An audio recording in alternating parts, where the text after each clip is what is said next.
celebration itong Valentine's Day. No, kung gusto man sana namin na isama yung mga anak niyo or what, pero due to siguro limited na yung resources natin. So sige lang, looking forward, kaya nga we have to pray and pray kaya nakikita natin no talagang tataas pa at tataas at maging syudad na ang Alabel in the future. Pag nandyan na yan, so maganoon pa rin na maging every Valentine's na magkaroon tayo ng ganitong celebration. So of course, to the one who prepare for this sa ating mga stage, gusto ko talaga kayong pasalamatan, palapakan natin, headed by Dinsya. Alam ko, mahirap din sa paglipat nitong lead wall natin, hindi na tayo nag-rent.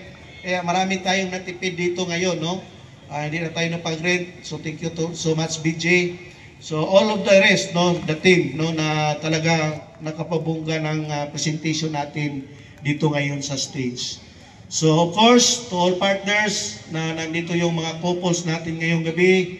So, na-enjoy ba kayo? Ha? Bakit may na-enjoy na kayo? So ganito yon. Kaya nga, at least naging part at we invited you para in this celebration, hindi kayo maging boring doon kung ano lang iniisip doon sa bahay ninyo.